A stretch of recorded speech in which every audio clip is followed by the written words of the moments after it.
Hello, how is everybody doing today? If you could do me a favor and just let me know that you can hear me and where you're from in the chat box, I would certainly appreciate it. So, thanks a lot for doing that. I'm really looking forward to this. This is all about you guys today. I am just here to help. So, just let me know that you can hear me. That would be great.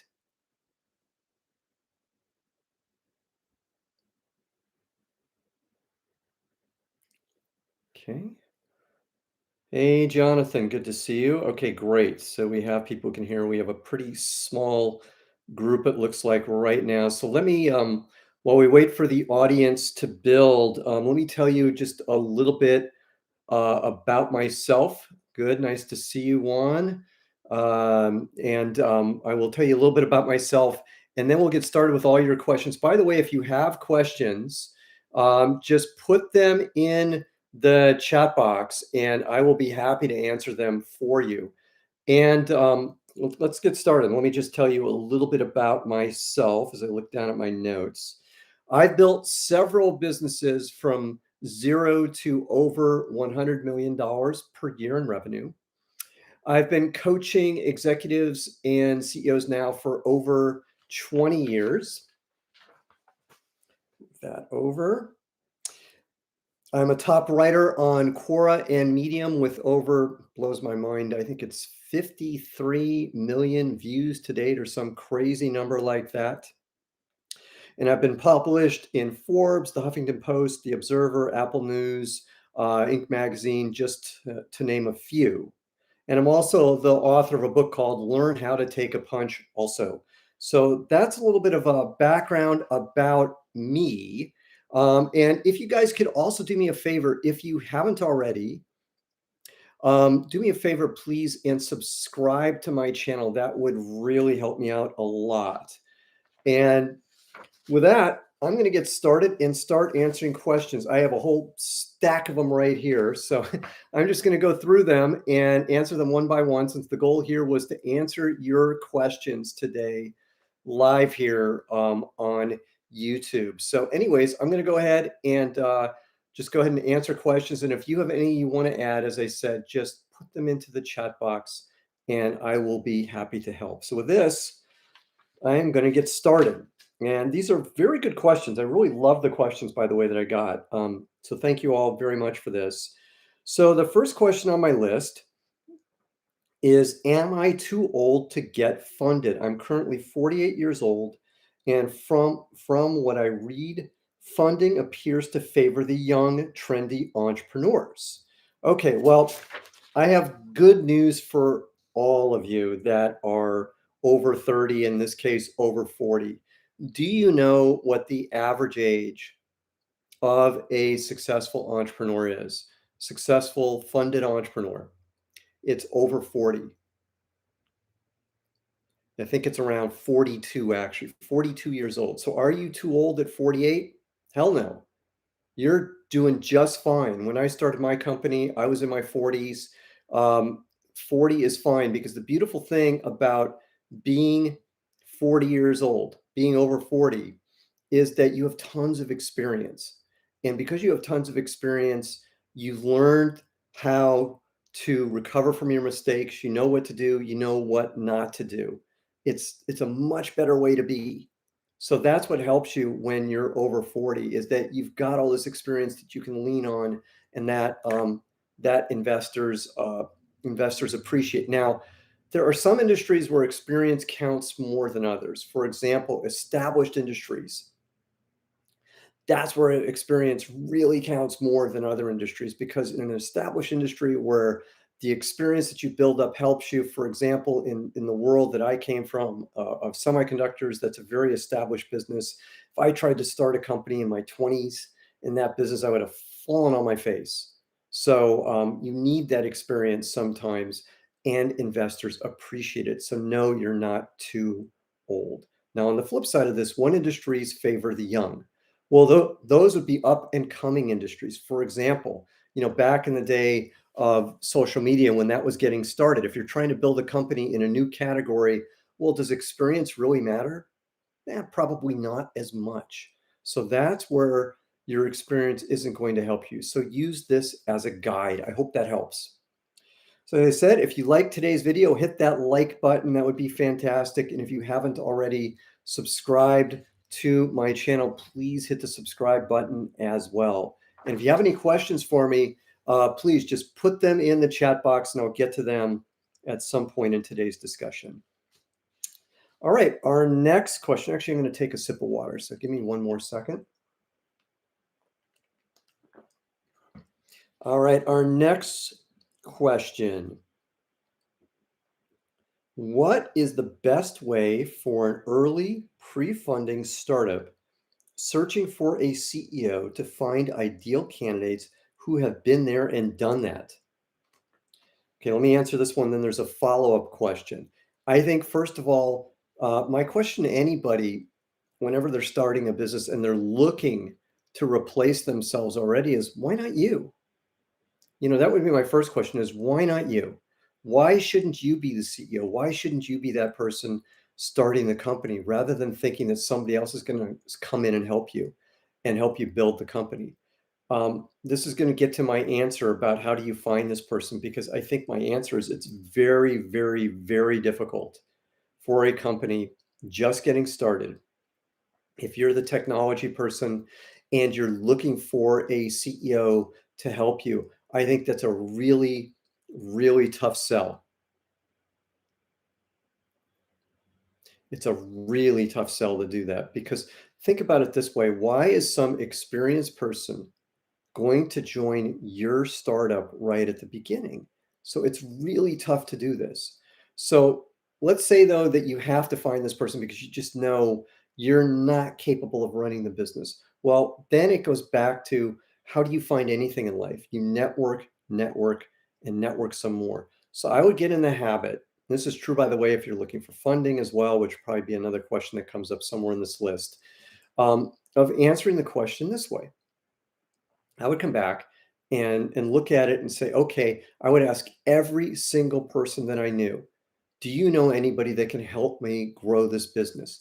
Do you know anybody that can be the CEO for my company? And I would just start talking to people and then ask them and ask whomever you meet as time goes on, because that's how you expand your network.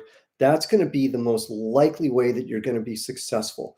But having said that, again, why not you? Why not you? Why can't you do it? Why can't you do it at the start at least and prove yourself out?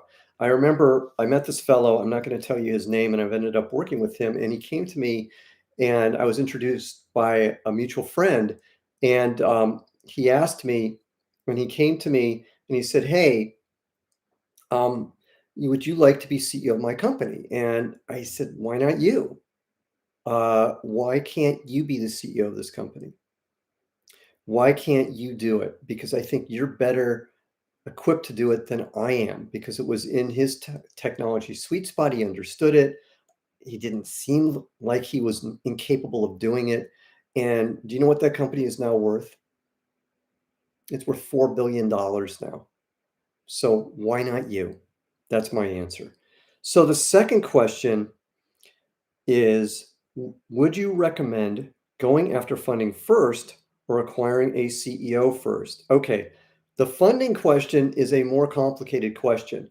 If you need somebody, be it a CEO, be it a CTO, be it a VP of engineering, whomever it is, keep looking for that person immediately. Don't stop, don't wait. Always start looking. Now, funding, that's a more fluid question. And with funding, it's very hard depending upon how much money you raise or how much money you're looking at raising. That's going to determine your funding source. That's going to determine when you can get it. So in this particular case, because I don't know what you're looking for here, because you didn't tell me in the question, it's really hard to give you advice, but let me give you some guidelines. If you're looking to raise a small amount of money, let's say it's $50,000 or something like that, that's going to be what typically is called a friends and family round. Those are going to be the likely people that are going to give you that funding, are going to be your friends, your family, maybe your own bank account, whatever. It's going to be that combination of funds. That's where that money is likely to come from. Now, if we're going up in scale and we're looking for hundreds of thousands of dollars, well, that's going to be angel investors that are going to give you that money. And now with angel investors, suddenly the game changes. When we're talking friends and family, well, your friends and your family really don't care that much about what you're trying to do. Usually they'll help you and back you just because, well, they're your friends and family. That's why. But if now we're going up in scale, the higher up we go in scale, from angel investors to venture capitalists, suddenly the more they want, the more proof points they need, the more traction, the more customers, the more revenue, all these things change. So that's how you're going to gauge it, depending upon where you're at in terms of what you're going to be able to do with this. So I hope that helps in terms of an answer. Okay, take another quick sip of water. And I'm going to answer this question that's in the feed next. As a non-technical entrepreneur wanting to start a tech startup, how do you get a technical co-founder? Wow, I think I just may have answered that. And what percentage should you give him? Okay, just like I said previously, Juan, um, network, network, network. That's going to be your best chance of success here. The second way I would do it is in parallel with that, use LinkedIn. LinkedIn is a fabulous tool. You can message people directly, do a search on LinkedIn, almost like a recruiter would, and start talking to people and start interviewing them. That's going to be the best way for you to find your person, is going to be just that networking, networking, networking. Just keep asking everybody that you know, do you know somebody that might be able to help me? And through that, you're going to be able to round out your team and you're going to expand your network at the same time. And what you'll find, which is what I found, is that most people's networks are bigger than they think. And I also think I just wrote a post on this. If you go to my website at brettjfox.com, I think I just posted something on this exact question as well. Or if not, I'm going to post something that's going to come out in the next week or so. But I hope that answers your question on how you can handle that. Okay, let's go on. And if not, Juan, just let me know, and you can ask me a follow-up question on that, and I'll be happy to answer it. If you have questions for me, just put them in the chat box, and I have all these other questions here that I'm going to keep going through. Okay, this person has a couple different questions. Funding is a part of startups and businesses. It may be involved while at the beginning or while doing the business, and definitely the founder has to give some share of the company. Oh, that's the thing I don't think I answered for Juan also. Share of the company, which sometimes feels uncomfortable. So how to deal with that? Okay. So this is kind of answering your question too, Juan, about how much should you give up? Well, there are several posts I've written about this. There are also some on the YouTube channel. If you look under funding, I've also answered some questions about this as well on YouTube about the basic rules for this. And the basic concept is this, is that when you're making an exchange between you and another person, it has to feel good for them and it has to feel good for you. So both of you have to be in reasonable agreement about this. So let me tell you what isn't going to work. If you're thinking that you're going to hire somebody as a co-founder for, let's say, 1% of your company, that's not likely to work.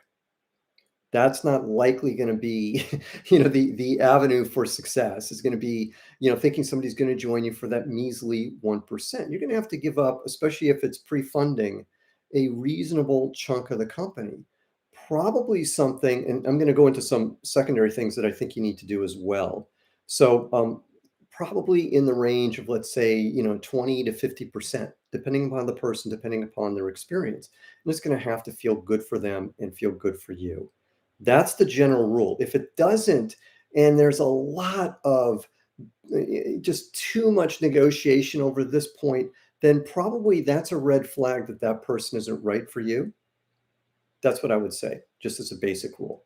So now for the second piece of this, don't just give somebody, let's say it's 33% of your company, or better yet, let's say it's 40%. Let's say the number is 40%. If you give them 40%, there have to be some rules around how you give them the equity. It needs to vest. The equity needs to vest over time. And the typical vesting schedule for equity would be as follows. The first year, they get nothing. At the end of that first year, they get a quarter of it. At the end of the second year, now after that first year, excuse me, from the second year on to the fourth year, typically would vest monthly the rest of it in monthly increments. That's the way it would happen. And that's the way it would work. So that would be a much smarter way to go. Now, the reason why do we do it this way with that 1 year cliff, so to speak, is to protect you. Because what happens if the co-founder doesn't work out? And this happens more often than not, even with people that you know. Over 50% of co-founder relationships do not work. In my experience, when I'm working with founders, I have to deal with this well over 50% of the time, problems with co-founders. Co-founders not working out, co-founders leaving. And if you give up, let's say 40% of your company with no rules attached to it, and they get all of it, well, then how are you going to get funded? Because you get a big anchor around your neck now that's going to really hurt you. So be careful when you do these things. Hire a lawyer. It's worth it to do it. Have them build out your stock plan for you. Have them write up the agreements for you, if you can afford it. That's the smartest way to do it. If you can't, I'm not sure where to go for this type of a thing, but if you can't, I would at least have some sort of a document saying you get this if that, so that there's something in writing between you and the co-founder so that everybody's protected in this process. I hope that answers your question. All right. So that's the first part of the question. Okay. The second part of the question is this. If we had no initial money to get the startup/business off the ground, then should we consider taking funding at the very beginning, even before establishing a company? Is there any option for that? Are there any people who would invest before the establishment of the company? Well, the answer is yes, there are. They're called your friends and your family. That's where you're going to get the money at the beginning. It's very unlikely that some outsider is going to fund you unless you're just incredibly unique, special, and most important, you have a track record of success. If you have a track record of success, you can get funded right at the beginning of your life. That's how I did it. That's how other people I know have done it who have had track records of success. But if you don't have that track record, how are you going to get that money at the beginning? It's going to be your friends and your family. Those are the people that are going to write the checks for you, are the friends and family. So remember that when you're raising your funding. It's not going to be easy for you at the beginning. You're going to have to scrounge. It's going to be difficult. You're going to have to prove things. You're going to have to find ways to prove out your business without much funding, but it's going to come mostly from you and your inner circle at the beginning. Okay, that answers hopefully that question. So let's go back to our feed here. And I'm going to go to Kevin's question next. So I'm building a crypto business. How best to scale from seed to Series A to Series B? Okay, well, I don't think it really matters what kind of business you have, whether it's crypto, a software business, a hardware business, life sciences. How do you scale? How do you do all these things? Well, at the beginning, as I said, it's a massive question. You have to start with a plan. You have to start with a strategy of what you're going to do from point A to point B. And as I said at the beginning, let's talk beginning because that sounds like where you're at. Well, at the beginning of all of this, we're going to have limited resources, limited money. Think about how do we get to that next big milestone, whatever it is, and develop a plan to get there. And try and make whatever money you have last as long as possible because you're going to need that money probably for longer than you think. Because typically, what's the first thing we're going to have to do? Probably build some sort of product or develop something. Then we're going to have to get it to market. Then we're going to have to start getting customers to buy it and so forth and so on down the line. Develop a plan for this. Develop a strategy for this. That's what you're going to have to do. Try and make that whatever amount of money you have at the beginning last as long as possible. Typically, ideally, I'd like to see that money last at least 18 months. if not 24 months, ideally at the beginning. You may not have that luxury. I've seen a lot of people where they're kind of in this perpetual fundraising mode at the beginning. That's okay. You do what you need to do to scrounge through it. That's how people get there. So at the beginning, it's how do we get to that first milestone? Then when we get to that first milestone, hopefully it's a big enough proof point to get to the next milestone, which means now we can raise more money. Then we get to the next milestone and so forth and so on, all down the line. I hope that answers your question, Kevin. All right. Let's go to the next question. By the way, if you like what I'm talking about today, please hit the like button on the video. That would I'd really appreciate that. And if you're not a subscriber to my channel already, please hit the subscribe button. That would help me as well. Okay, I'm going to go to this next question here. Actually, I'm going to drink some water first.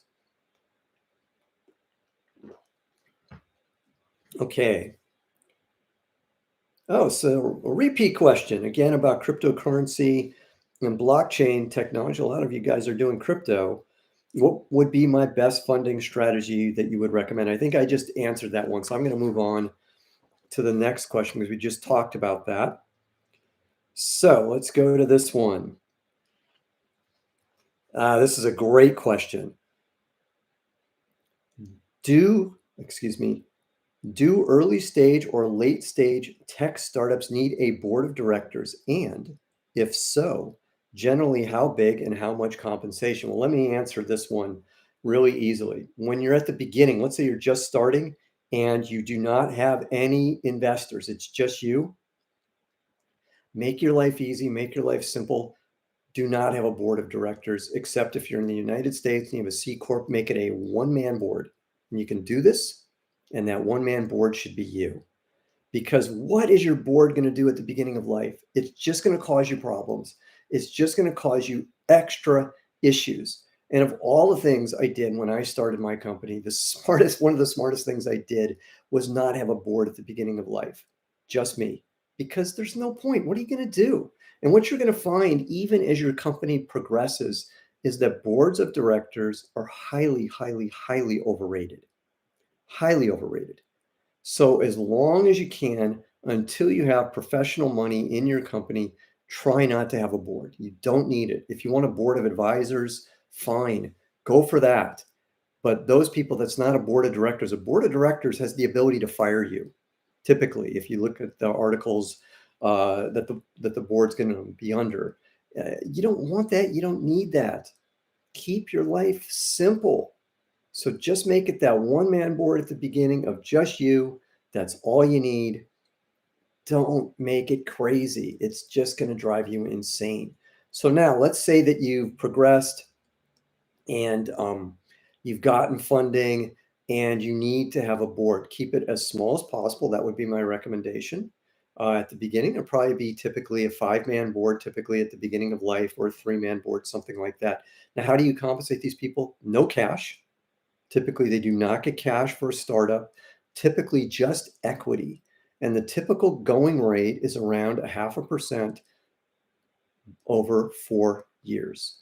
So 0.5% vesting over 4 years. That would be the typical rate that you would see. And again, that now this is actually I want to make an interesting point here on this one on vesting for outside contractors, which I would consider your board to be outside contractors. Remember, I talked about it earlier today. If you were here, that with founders, that we want to have that 1-year cliff. When we're talking contractors, they typically do not have a cliff on their vesting. It would just vest monthly for 48 months. That's the way it would be. So you get 0.5% vesting monthly for 48 months. That's the way that you'd work it. Easy enough to drop. Your lawyer should be able to do that. Nice, easy, simple. 0.5% is typically the going rate for board members. So anyways, hope that answers your question on that one. Okay, let me drink some more.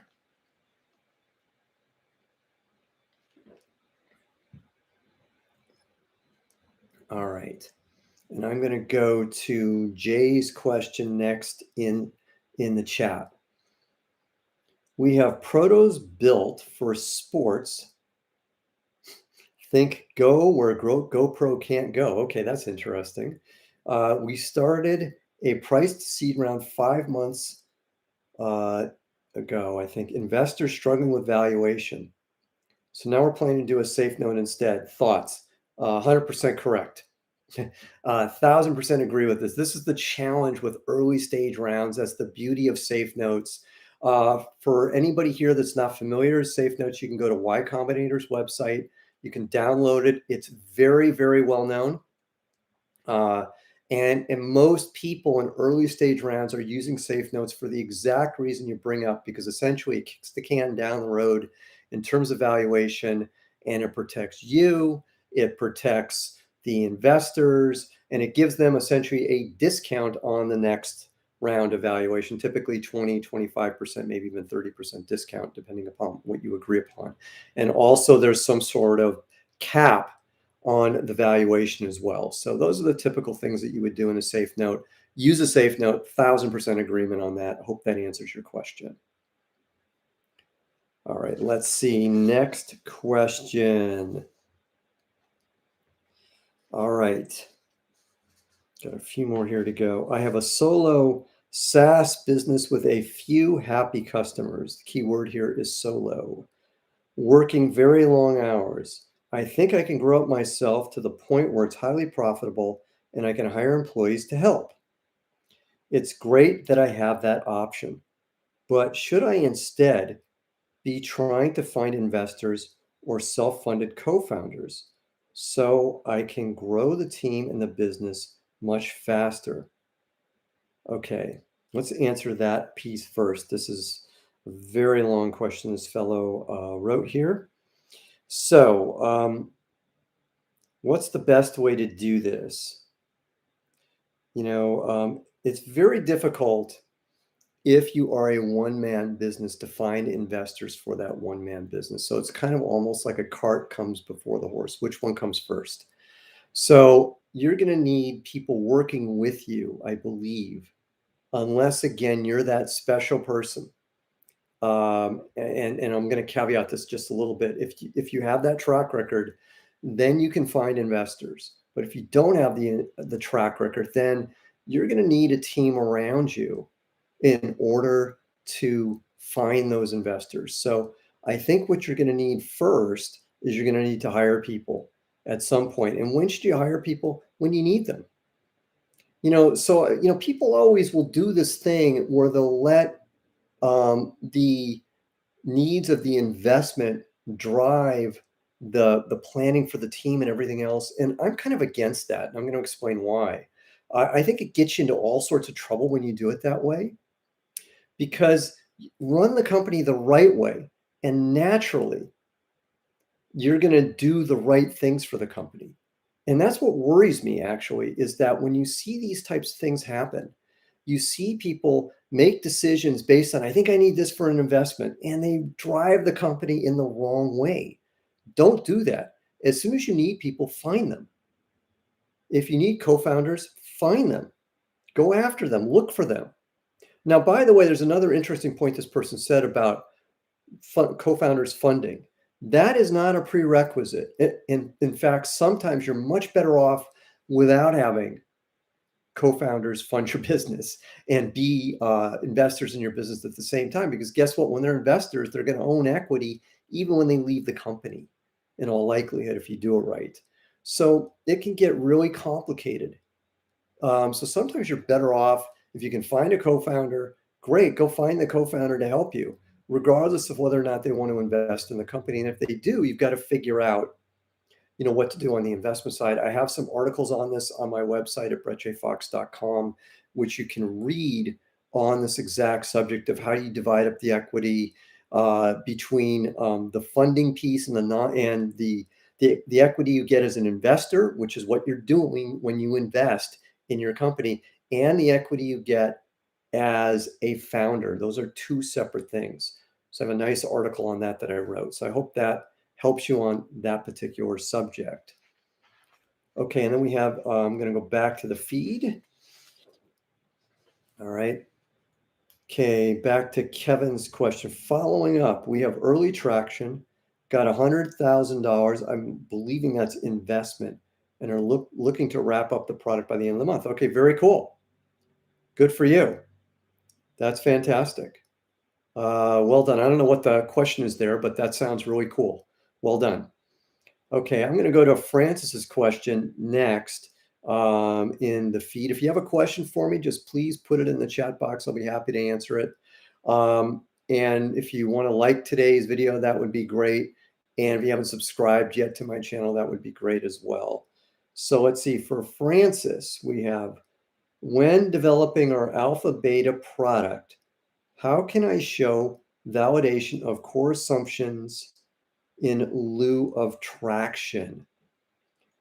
Okay, there's some things that there's no substitute for, and one of them is traction. So if you have an alpha product, you can do some things which will help move things along. If you can get commitments from your customers in one way, shape, or form, show them the product, get them to maybe put a down payment on the product, so to speak. So maybe let's say the product costs, just going to make this up, maybe the product costs $1,000. If you can get them to give you $100 at the beginning, just to show that they believe in the product, you can scale this $10, $1, any amount of money. Interesting enough that somebody pays in advance for a product is partial validation of the product.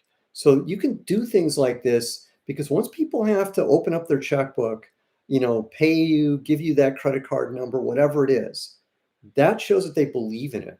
So you can do things like this early on. Number one, it gives you a little bit of money. Two, it shows that you're onto something because until people pay you, you really don't know yet. So anyways, I hope that helps, Francis. That would be what I would concentrate on, is getting people to pay you a little bit in advance because it really helps. Okay, let's go to the next question here. I think this is a two-part question, so I'm going to answer the first one. How can startups be able to get connectivity to VCs? Is anybody offering this service? In other words, this person's looking for somebody to help him. In fact, I see him in the feed here. I'm not going to mention who he is, but I'm answering your question right now. But anyways, the question is about, should I use some outside service to connect me with investors?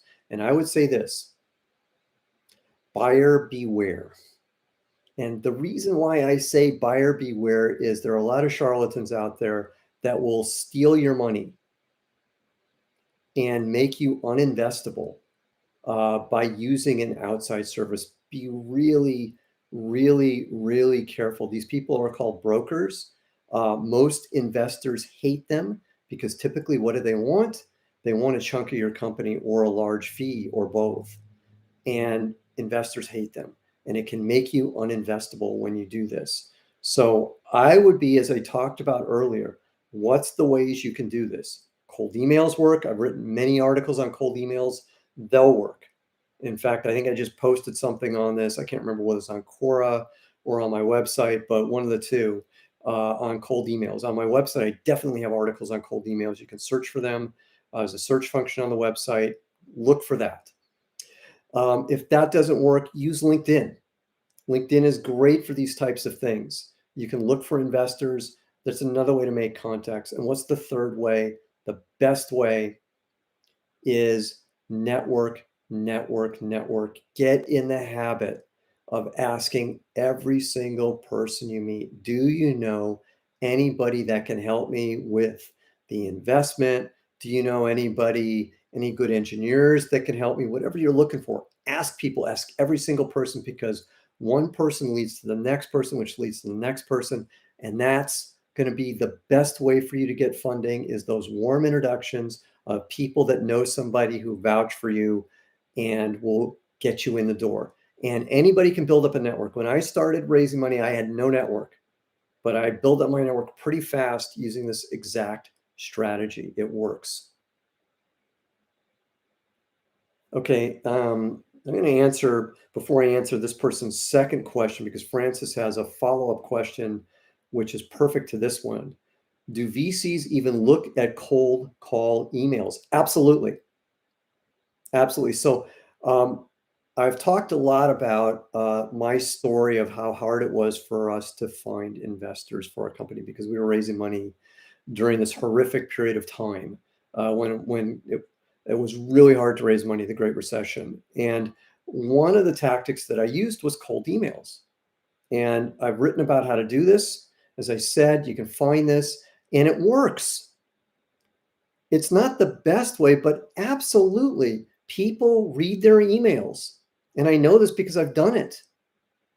You just have to be to the point, quick to the point, don't oversell in the email, and you can get people to talk to you. Do your research ahead of time, make sure you're looking at the right investors. There's some simple things you can do, but it absolutely positively works. Okay, now for the second part of this person's question, he asks, also, how best can startups hack growth? Okay, well, that's such a broad question. I really can't answer it specifically,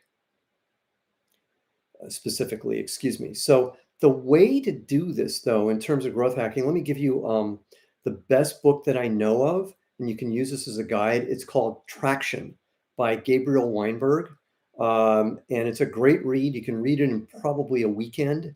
And it has great tactics, great simplistic strategy to follow to kind of figure out how to do this. So I recommend that book highly. So use that book; that'll help you. Okay, I'm going to go to Francis's follow-up question next. All right, and I think I've got one more question here as well. So anyways, Francis's follow-up question on cold emails. This is a really good question Francis is asking. I like this one a lot. Should I include the deck or not? Okay, interesting question. I personally wouldn't. But some people would recommend you can. So it's kind of one of these six of one, one half dozen of another things. I never did because if the email is interesting enough for people, they'll ask for the deck, and then you can just send it to them. And if you don't know how to do a deck well, then you can almost do yourself harm at the same time. So anyways, I personally wouldn't. I don't think you need to, even though I know some very respected people out there say you should.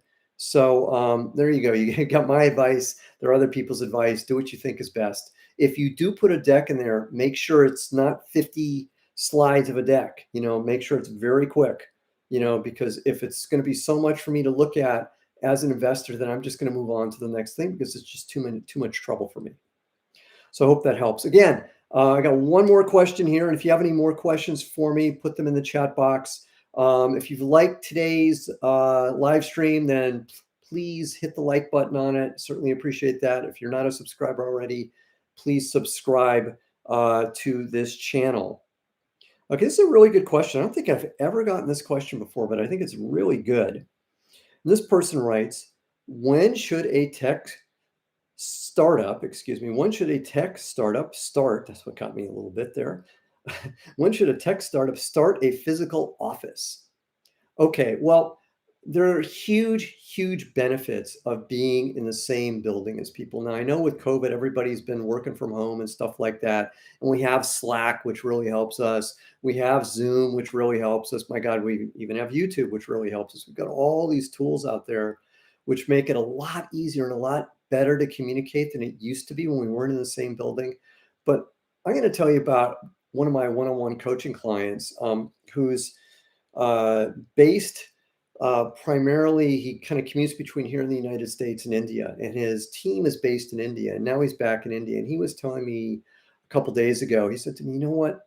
My God, I cannot believe how much better it is being in the office with these people and how much more we're getting done by working together in the same building. I really missed that. And I think it really hurt us because he'd been in the States for like 4 months or so. So the sooner you can do it is my answer, the better off you're going to be. Now, obviously, money counts, and we all have funding issues. So the soonest you can afford it, do it. Now, if you can't afford it, well, there are these wonderful places for most of us. They're the Starbucks of the world. They're the Pete's Coffees of the world, wherever your local coffee shop is. If you need to meet there with your team, meet there. That's what I used to do before we got funded was we would meet at Starbucks, we'd meet at Pete's Coffee, we meet wherever, because there's this great value and benefit of being together with people one-on-one or one on your team or whatever it is. So the more you can do that, the better you're going to be, because the more bonding that happens, the more you're able to communicate back and forth. That's going to really, really help you. So anyways, that is my last question here on this list. So let me take a look here. Let's see what we've got in the feed. Okay. All right. I'm going to give you guys like 1 minute or so to ask me some more questions. Um,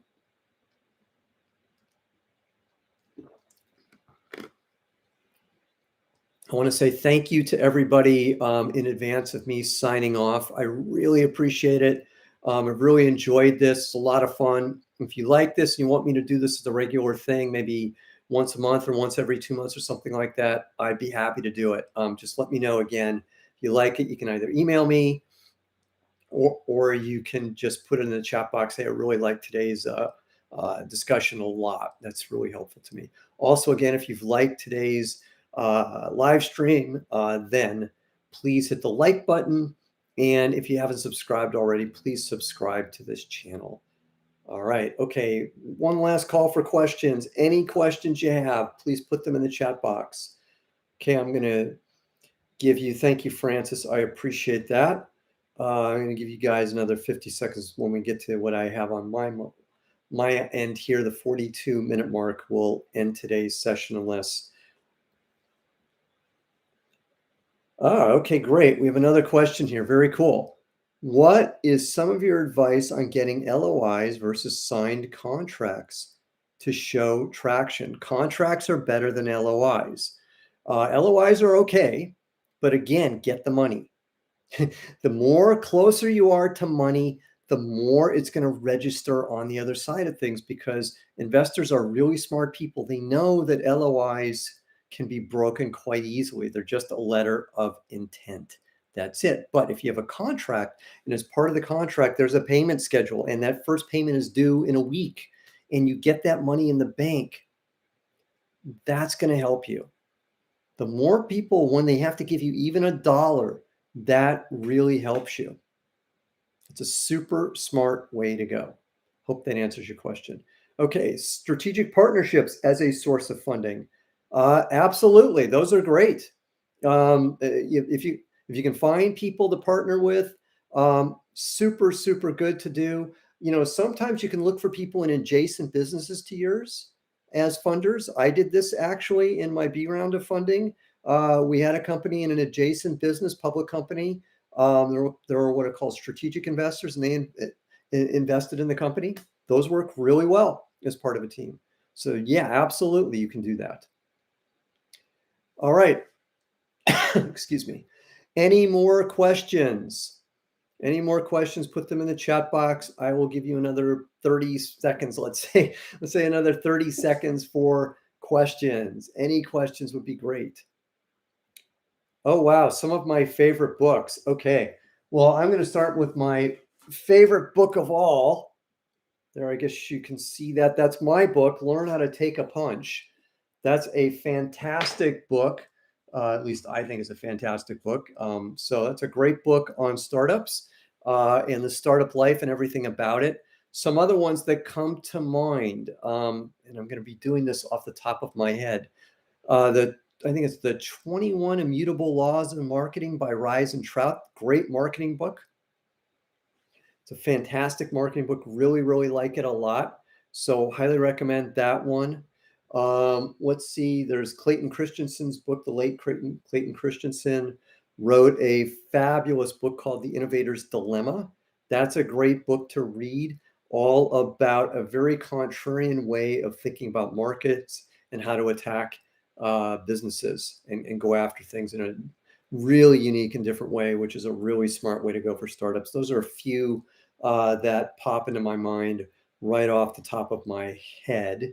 Those would be the ones that I think of. I know there are more. I have an article on this on my website, which you can search for, as well. I'm sorry, I'm just kind of blanking. I don't know why, but those are the ones at top, off the top of my head that I would do. Okay, there's a question about how do you find a co-founder. I answered that earlier today about how to find a co-founder and what do you do. And to me, the best strategy is just talk to everybody you know.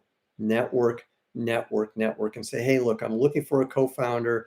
This is what I'm looking for in the co-founder, and ask everybody you know. And what you'll get sometimes is a no. No, I don't know anybody that can help you. But many times you say, you know what? Have you talked to Jim, or have you talked to Sharon, or whomever? And I can introduce you. And that person will introduce you to another person. And that's how your network expands and grows. That's the best way to do it. Or hopefully you already know somebody already, but that's the best way to do it. So I hope that helps you in answering that question. Okay, let's see. I'll give you guys a little bit more time here to ask me some more questions. Say I'll give you another 30 seconds to give me a chance to drink some water.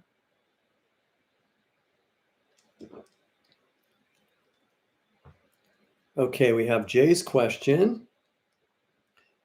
Best place or guidelines on how much equity to give advisors and or first key employees? Okay, well, those are two different questions. For advisors, depending upon where you're at, up to 1%. Somewhere, if they are quote unquote advisors who are giving you their name to you, it may be 1/4%, again, vesting over 4 years. If an advisor is actively helping you, depending upon where they're at, where you're at in terms of the evolution of your company, it can be anywhere from 0.5% to 8%. Also, it's going to vary depending upon their experience level as well. So I hope that answers your question, but that's typically how you would do it. Okay, any more questions? Any more questions? Thank you for the thumbs up, Larry. Any more questions? Be happy to answer them. We'll give you guys again another 30 seconds or so to ask me some more.